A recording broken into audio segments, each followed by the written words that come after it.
Hey guys, welcome to episode 98 of the OCDstories.com podcast. Now in this episode I got on the show Emily Byrnes. Emily is a teacher and poet, and I've been following her on Instagram for some time and reading all her poems, which I really enjoy. But it's special to this podcast because several of those poems are based around OCD and her experience of OCD. And also she writes about anxiety and mental illness in general. And as always, I say, more importantly, recovery. And her book, which she released a couple months ago, is called A Strangely Wrapped Gift. And we get into the meaning of that title in relation to OCD. I read 4 of the poems out that I really liked, and I ask Emily for the meaning behind them, which I found really interesting. Emily kindly shared her OCD story in detail, which I think there was several life lessons which I really liked, and I think you'll enjoy, and I'm sure many of you will find comfort in her story. But overall, it was a thoroughly enjoyable chat with Emily. It was nice to speak with her. I think you're going to enjoy this one. So if you can, go follow her on Instagram, check out her book if you want. And without further ado, here is Emily. On today's podcast, I have Emily Byrnes. Emily is a teacher and poet. Her new book, A Strangely Wrapped Gift, is a collection of poems, including some on OCD and mental health. Welcome to the podcast, Emily. Hi, Stuart. I'm so happy to be here. Yeah, thank you for coming on. I've been following you for a while and seeing your various poems on OCD, which triggered this interview. So we're going to get into your book and stuff and your poems, but I guess before we get started, it'd be good to hear your OCD story in as little or as much detail as you want to give. Sure, absolutely. So I would say I've been struggling with OCD since I was 10 years old, and it went undiagnosed until I was 26. So that is like just a really huge defining chapter of my life. Yeah. I very clearly remember my very first experience with an intrusive thought. Like I said, I was 10, and I was outside with my sister and my dog. We live in upstate New York, so lots of snow. And we were digging snow forts, like in these huge piles of snow in my yard, and we all had shovels. And my dog walked by, and I remember having the thought, like, what if you hurt your dog with the shovel? And that was really terrifying because I was 10. Yeah. And, you know, I was a good kid. I was sort of one of those kids who just followed all the rules and did what her parents asked of her and got good grades. And it just really didn't align with who I was as a person. Yeah. So I immediately ran inside, and I did not play with shovels anymore. But from there, it really sort of got out of hand, and I started having a lot of intrusive thoughts about harming other people close to me. And this continued pretty much throughout all of high school, and I lost a lot of sleep over it. And it was just really disturbing because I felt like it was something I couldn't talk to anybody else about because I was afraid people would think I was crazy. Yeah. So pretty much during the day I functioned okay, like shutting the thoughts out, but I was so terrified of like around the time of sunset because I just knew that soon people would go to bed and I would be the only one awake. Yeah. And I had horrible, horrible intrusive thoughts at night, especially when I was just like, you know, laying in bed with my own thoughts. So I went through a couple of different, I guess, OCD themes, you would say. The really prevalent one was like the thoughts of harming people that I loved. I also struggled with, when I was in middle school, we watched this documentary about like the Salem witch trials. Yeah. So that sort of sparked a whole new, I guess, theme for me. And I was always worried that I was possessed. So that sort of became a new obsession. And pretty much my entire life, I just did everything I could to avoid the thoughts, which, as you know, makes them worse. Yeah. It's hard though, right? It's so hard. And especially if you don't know. Yeah, of course. You know, if you're undiagnosed. Yeah. So I guess it got really bad when I went to college. I was a sophomore in college. and I started having the intrusive thoughts again about harming other people. And it got to the point where I was doing so much to avoid the thoughts that I wouldn't even touch any type of object that you could possibly harm another person with. So, like, I wouldn't use, like, forks and knives. I was terrified of using pens and pencils. I threw away all of my roommates' like dining utensils, which was really annoying. But I threw them away because I was so terrified of having them in my vicinity. Yeah. And I pretty much had a mental breakdown. And I started talking to people about it, and I wasn't completely honest. I would just say, like, oh, I'm having really bad thoughts. So everybody sort of said, oh, well, it sounds like you have anxiety. And then they would explain what anxiety was to me. And then that would make me feel even worse because of course I was having anxiety, but they would say, maybe you're nervous about like a test coming up or, this or that. Sort of real world problems as opposed to ones that were just in your head. Yes. Yeah. So that just made me sort of clam up about the whole thing even more because I was like, okay, nobody has any idea what's in my head, so I better keep this to myself. I guess long story short, I finally was diagnosed at the age of 26, which was about a year and a half ago. Yeah. And it wasn't until a friend of a friend, he went to the OCDI in Boston. I don't know if you're familiar. Yep. And I just by chance, we were in the same place at the same time. We weren't like really, we were more of acquaintances, I guess. And he started talking to me about his OCD. And to me, growing up, I always thought OCD was, perfectionism and liking things clean and neat and organized. So he was telling me about his intrusive thoughts, which, I won't get into, but he was telling me sort of like how OCD worked. And I was like, oh my God, like, I think I have OCD.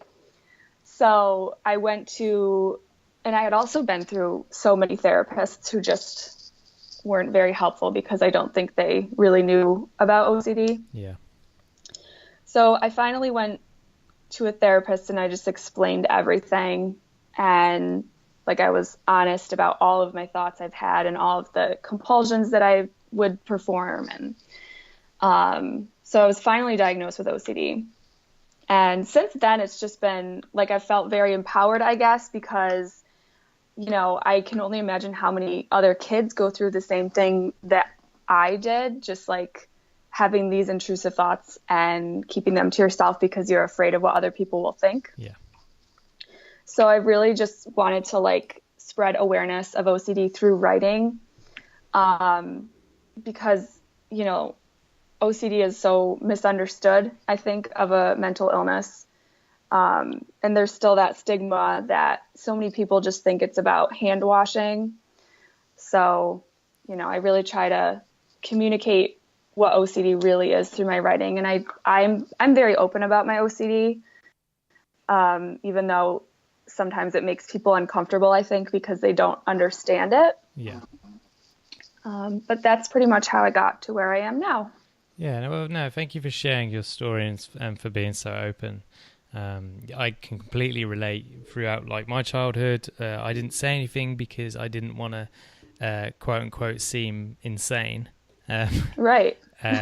Which, is understandable because you don't want to be ostracized by your family. You don't want to be, my view of mental illness as a kid was the kind of straitjacket image. Oh yes, me too. I didn't want to be in an insane asylum, etc. It is scary for a child. It's hard for them to open up, for some children that is. And the whole misconception thing, I completely agree. We all know it's terrible, the whole, I'm so OCD or this about orderly and neatness. And a good example, because originally I was so focused on that, and now I'm trying to look for other examples in the world where we as a society believe one thing and it's completely wrong. And there's a couple one that came up for me yesterday, which I explained, but a good example is wolves. So wolves aren't actually that dangerous. I think there've only been 2 deaths in America in the last 100 years. Mm-hmm. So if they were that dangerous, there would be way more deaths. And I'm sure the Right. common house dog has killed more people in the last 100 years than a wolf has. Oh, absolutely. Yeah, exactly. So, like, I mean, that's one thing. Movies have made wolves look evil and bad, and they're not. And the other thing was, so yesterday I was doing a first aid course, and we had to learn CPR, so to resuscitate someone when their heart had stopped. And Mm-hmm. definitely in the UK, and it's probably the same in the States as well, where, you know, when they give the, I'm blanking on the machine now, defibrillator, Yes. where they shock them on their chest, and they put one paddle on the left sort of breast area and one on the right. That's complete rubbish. They've never ever in any hospital in the world done that. What they do is they put one on the on the right breast area and the other one on the left ribs under the armpit, because the shock needs to go from one pad to the other through the heart. So putting them both on the chest wouldn't do anything or wouldn't help. And that amazed me that, you know, growing up seeing all these hospital TV shows and movies, you always saw them do that. And it's a complete lie, but we've adopted that. And it's the same thing for OCD. You know, a few shows or news programs share the wrong image of OCD, and then suddenly it's everywhere. Right. And I think, yes, it's not just OCD, but obviously the OCD is the area that matters to us most. But right. There's a lot I think the media needs to do to step up in terms of fact checking various things. Yeah, I was on Facebook the other day, and I saw it was like a test to see if you had OCD, and it was like, you know, this series of images, and I guess the concept was if you could pick out the image that wasn't like the other ones, you know, every time, that meant you had OCD. Yeah, your attention to detail and all that rubbish. Oh my gosh, I was pretty enraged by that. Yeah, it's understandable. Those things are unfortunately going around all the time. Yeah, I mean, obviously your poems help kind of break that and re-educate people, which is good. There's a couple of bits in your story actually that I wanted to highlight. One was when you threw away all your flatmate or housemates' cooking utensils. How did you explain that to them? Actually, I didn't. I did it when they weren't in the room. Yeah. And when they were like, "Oh, where are my knives?" I just sort of didn't say anything. But they certainly knew that I struggled with mental illness. Okay, yeah. I don't think they had any idea that I threw away their forks and knives, though. Fair enough. And so when you finally got the diagnosis, was that just you kind of saying, "I've had enough. I need to find out what's going on," and you making that call, or was someone else kind of encouraging you? It was mostly, I think it was sort of a combination. I had actually started struggling with relationship obsessions. Yeah. So I guess that's the part I forgot to mention, but I'm married right now. Cool. And after I got engaged, I started having some pretty bad relationship OCD. And so I guess the last straw was that it was really starting to affect another person. I guess for most of my life, it was pretty much only affecting me. I mean, I'm sure it affected my family and whatnot, but it started to really affect my fiance because it was just destroying our relationship. Yeah. So it was very much like a last straw type thing where, you know, I was very frustrated because I felt like I had a lot of really good therapists, but I felt like no one ever really helped me. Like I felt like we would, you know, they would talk and we had these great conversations and like they would make me feel better and they were good therapists. Like I'm not saying anything bad about any of them. Yeah. It's just that I don't think they knew how to treat OCD. So once I was diagnosed, I put a very, very serious effort into finding a therapist who was specialized in OCD and someone who could teach me ERP. And actually, I kind of learned about ERP through your podcast, like, cool. a year and a half ago. So I will say I had to work really, really hard to find a good OCD therapist and someone who could help me do ERP, which I think a lot of people get discouraged because it is sometimes so hard to find somebody. But I called and called and called and emailed this one woman because she's busy. Yeah. And I finally got an appointment with her, and I mean, she has really like helped me change my life, like learning ERP and just like what to do with the intrusive thoughts. Because I think if you go to a therapist who doesn't quite understand OCD and doesn't know ERP, I think a lot of times they can make your OCD worse. Because in my experience, what would always happen is the therapist would really want to like talk about the thoughts and try to figure out where they came from and like what like maybe the secret motive of your brain was for having these thoughts. And really all it ever did was, I feel like it made me go deeper and deeper into my obsessions, because then I felt like, oh gosh, not only am I having these horrible thoughts, but they must have like a meaning. Yes. So then I would try to figure out what the meaning was, like, maybe I'm a bad person or maybe I am insane. And they just sort of inadvertently, I think, made problems worse. So I think finding someone who understands OCD and who can help you with ERP that changed my life. Yeah, that's good to hear, and that's very important. And it's kind of like a good analogy, I guess, is if a mechanic, is used to fixing Toyotas, and then suddenly there's a Chrysler in front of them, they'll be able to somewhat help that Chrysler fix it, but they won't know the in and outs of Chrysler, especially in the modern day where cars are all computerized. So often the mechanics have to go on extra training courses to understand how Chryslers work. And it's the same in therapy. They can help somewhat and understand to a point, but unless they've been on that OCD course or CBT course for anxiety problems, they're probably not going to be able to truly help at the core of the problem. Yeah. And I think it's worth me highlighting, like, you said you didn't get a response straight away. You kept calling, you kept emailing. And I think that's a very good lesson for people listening who are struggling right now to get treatment, is to kind of not give up and keep pestering them. And you'll get there in the end.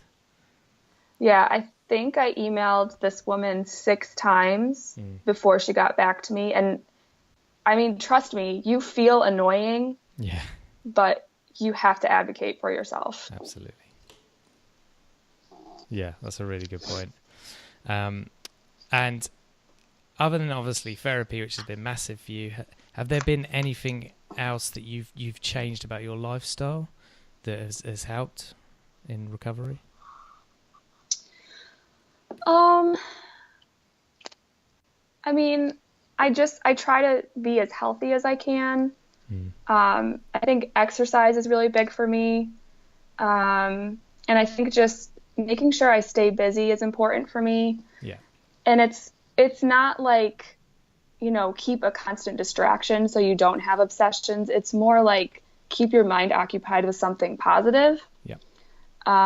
Because I find that when my brain has idle time, that's when my intrusive thoughts really start to, it's like they see a weakness, so they creep in. Yeah.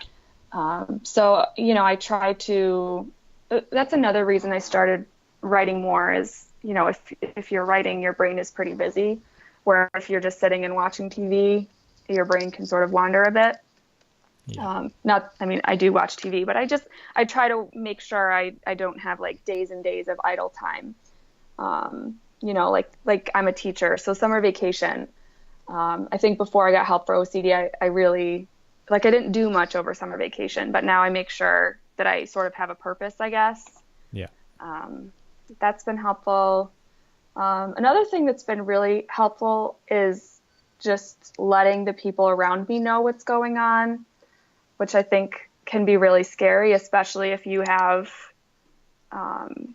obsessions that people might think negatively of. Yeah. But so my husband, he knows all about my OCD. I've told my parents, I've told my sisters. So that's been really helpful just because now I have a support system, whereas before I was diagnosed, I really didn't have a support system. I mean, I did, but now they know how to help me, I guess, is what I mean. Yeah.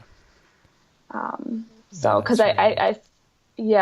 I just think a big part of, when I was going through really bad times, it would be a lot of me just like crying and talking to other people and them just having no idea like what was wrong with me and Yeah. me not saying what was really wrong with me. And I think it was really more confusing for people around me than anything else.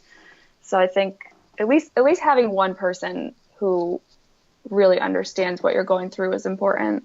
Yeah, it's huge. And I think that's a good point you made there about, the people around you being confused. And quite often that can be harder for them when they don't know the cause of it. They care for you and they want to help you. And if they're just seeing you kind of distraught, that can be tough on them. Whereas obviously when you opened up, it's still hard on them, but they can understand, they know this will pass or they know what to do, and it's more empowering for them. Yeah, Yeah, I think so. cool. Yeah, one question that came to my mind was, some people obviously have had OCD in childhood and then didn't get diagnosed until their 20s or far later. How did you go about telling your parents? Um, I really just was open with them. Yeah. Um, because I had been struggling. I guess I went through like waves in my life where there might be a couple months where I was really bad and then a couple of months where the obsessions weren't so bad. So I think that it wasn't really surprising to them, but I mean, I just told my mom over the phone, and I explained to her what OCD was, and she was just very understanding. Mm. And my dad was actually very understanding and supportive. I was actually surprised at how supportive they were, just because OCD is so little understood, but I think they really made an effort to like understand what was going on and what the struggle was surrounding OCD. So I was just open with them, Yeah. which is easier said than done, but I Yeah, it must think, have been quite anxious for you, anxiety provoking. yeah, but I Yeah. think if you have a good relationship with your parents Yeah. and or your siblings, just tell them. Yeah. Okay, great. Good to hear they were supportive. So your book of poems, is called A Strangely Wrapped Gift. And I believe this is intertwined with OCD. And I just wondered if you could explain the meaning behind that. Oh, yes. So A Strangely Wrapped Gift, the title actually came from something my OCD therapist said to me. It was it was around the time of my wedding, which I got married this past July. Oh, congrats. Thank you. And I had been struggling with a relationship, OCD over the past, year or two. So she had warned me, like a wedding can be a hard time for someone that's struggling with relationship OCD. Yeah. And actually the wedding was great. OCD did not bother me at all. But then the day after the wedding, it really sort of set in. And so when I came back from the honeymoon, I had an appointment with my therapist, and she said to me that, that day after was sort of like a strangely wrapped gift, because even though that day was horrible, I was able to like do my ERP and get myself in a better headspace before we left for our vacation. Yeah. And she just used the term a strangely wrapped gift a couple of times, and it really resonated with me. In even like a deeper meaning, like in the preface of my book, I sort of explain this too, but I'll explain it here. Like, I don't think in any way that having a mental illness is a gift at all. I don't think it should be romanticized, but I do think for somebody like me who's been diagnosed and who is sort of on the road to recovery, like, you can use that in a positive way. Like, you can help other people, especially younger people, know their options. Like you can help point people in the direction of therapy. I mean, as for being a teacher, like I'm very comfortable talking to students about mental illness.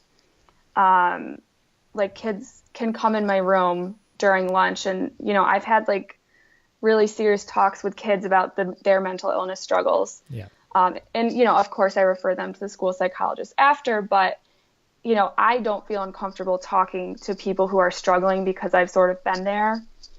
And I just think for me, it's not a gift to have OCD, but to be on the other side of like having been diagnosed and starting to really treat it, it can be positive for me now because I feel that I can at least try to help other people. Yeah, no, that's a really good point. And it's a tough one, as you said, to romanticize it or I guess try and find a silver lining. But to a point, everyone on earth is going to struggle at some point. They're going to have some difficult time, and they can either let that time beat them or they can let it kind of make them better. And for me, I think that's where the gift is as painful as it is for people, myself, there is an opportunity for growth. And I guess that's where that strangely wrapped gift is. Absolutely. Yeah. So the book, it's sort of, there's 5 different OCD poems in the book. Yep. And they're just OCD 1 through 5. And I just sort of like briefly cover my OCD journey through poetry. And of course there's a lot of other stuff interwoven in the book, but that was something that was just really important for me to get in there. I mean, that's the reason why I became a writer, was because of my OCD, because it was just very therapeutic for me. Excellent. Yeah, I was actually going to ask you that, so you've answered that. That's good. So yeah, poetry has been a creative outlet for you. Yeah.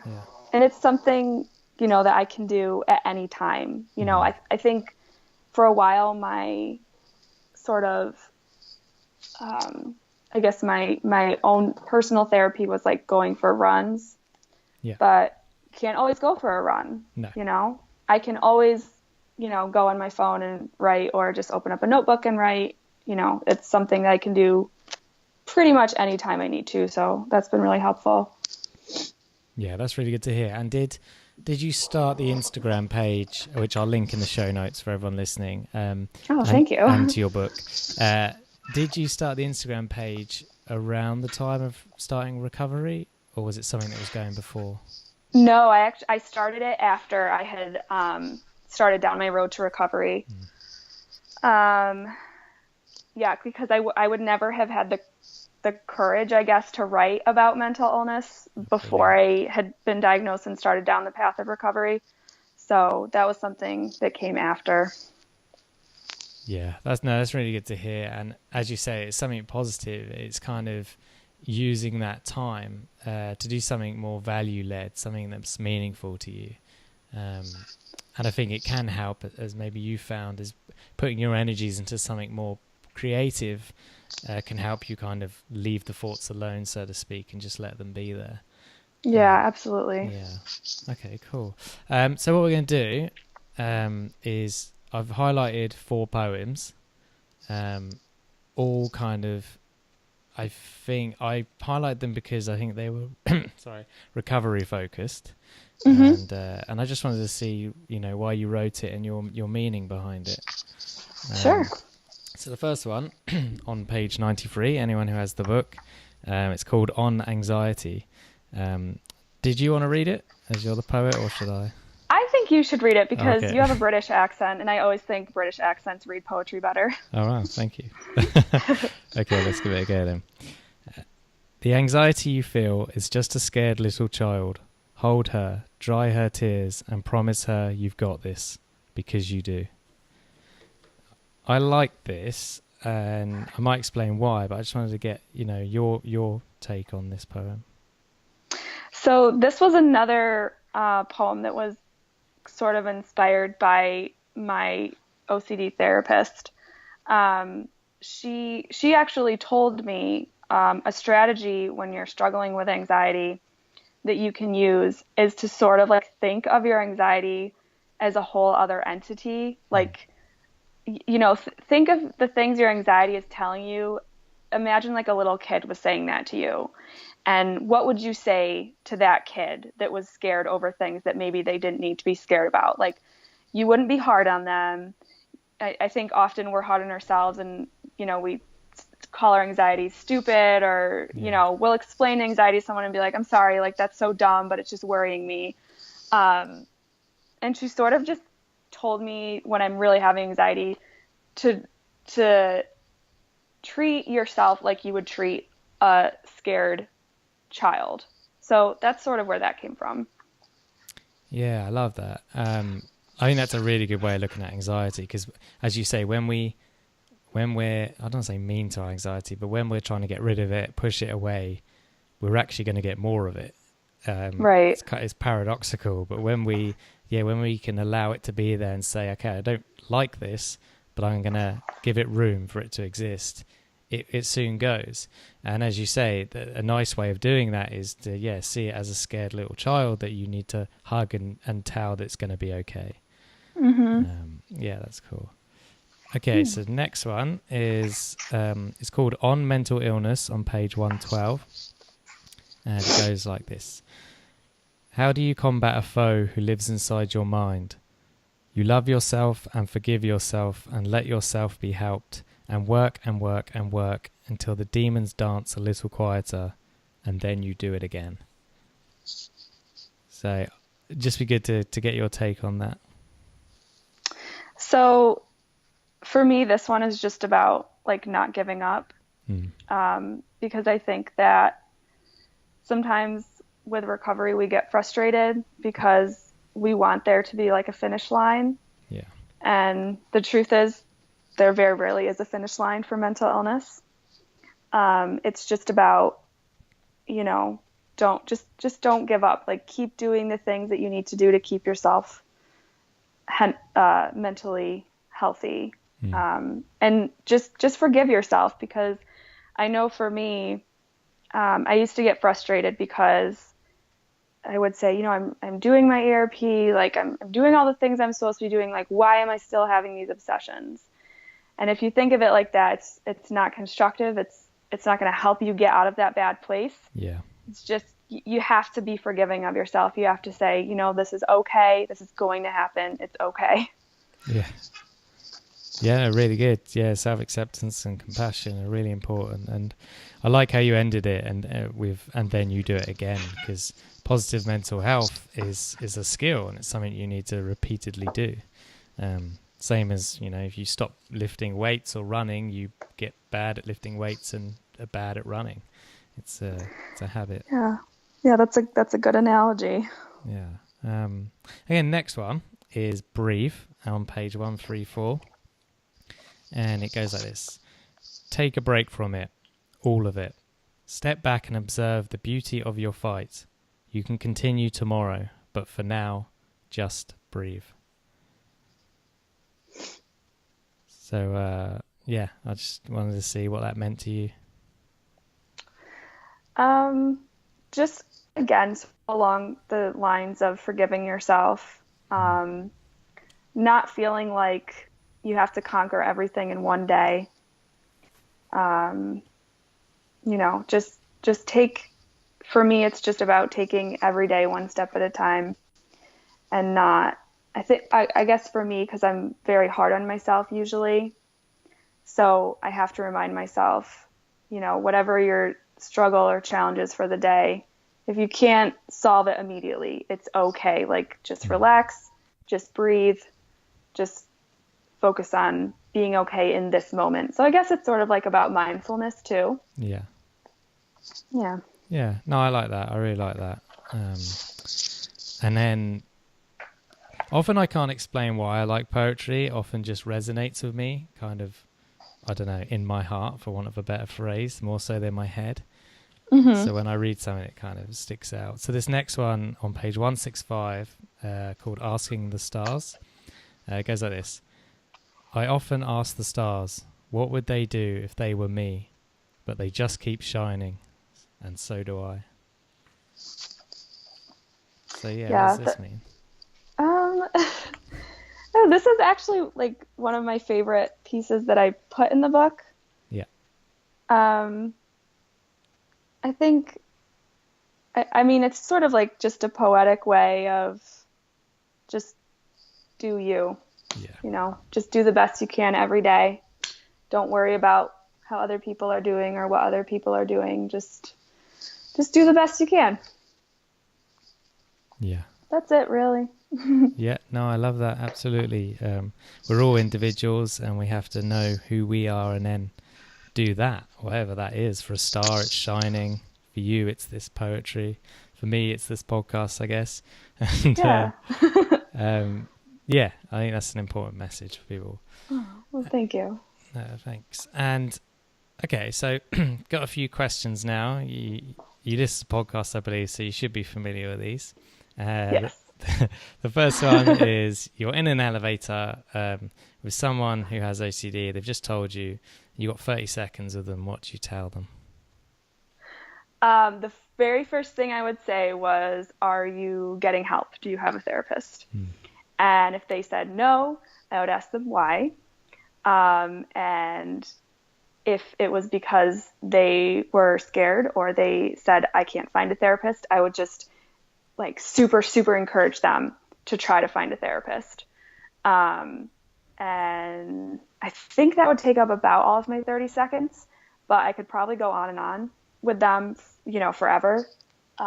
Yeah. But I guess the real thing I would say is, do you have a therapist and are you getting help? Yeah, no, great advice. Okay, so the next one is you live in New York, I believe, or near New York? Yeah, I live in New York. Okay. New York State, not New York York City. State. Yeah, cool. So you got a billboard in New York State. What do you want on that billboard for the world to see? Oh my goodness.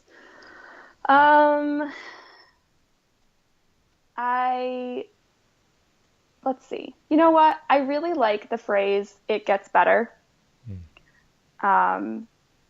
Just because it's so relatable to anybody. It doesn't have to be about mental illness. Just the phrase, it gets better, because it does. It always gets better. Whatever it is, it'll get better. Yeah, absolutely. So what advice do you have for anyone who wants to live kind of, I'm going to say amazing life, but let's put it in the context of the last poem about stars, What advice do you have for them to be themselves and keep shining? I would say focus on the things that make you feel fulfilled. And I would say fulfilled over happy, because I think sometimes things can make you feel very happy on the surface, but they don't make you feel fulfilled. Yeah. I think that can help you live your best life. And, I'm not an expert. Like, I definitely, I say these things, but, I still struggle with all of these things too. But I think, surrounding yourself with people that build you up rather than are just sort of there or knock you down is really important. And I think at least for me, having a creative outlet is very important. It's very fulfilling. Having a job that you're at least somewhat passionate about, which I know not everybody is there right now, but at least working towards being able to do something that you're passionate about. Just focus on doing the things that you love without being selfish. So it's sort of like spread positivity and surround yourself with people that build you up rather than knock you down. Yeah. And not to confuse that, like, I'm not saying, always be doing something that's making you happy or always be doing something fulfilling, but just try to make sure you have things that fulfill you in your life. Yeah, really good advice. And is there anything else that I haven't asked you that you want to say or put out into the world? I don't think so. I think, I got a chance to share my OCD story, which was really cool. So thank you. No, my pleasure. Cool. Well, yeah, thank you for coming on. Of course. Yeah. Honestly, I've been listening to this podcast for a long time, and it really helped. I have a 40-minute commute to work, and I would listen to this podcast, and it really helped me through some of my deep struggles with relationship OCD. So I am super honored to be here. No, thank you. That means a lot. I appreciate it. Hey guys, so I hope you enjoyed my chat with Emily. All the resources mentioned will be in the show notes on the website at theocdstories.com/podcast. And quick disclaimer, this podcast is not therapy, nor should it be a replacement for therapy. Please seek treatment from a trained professional. And I will speak to you soon.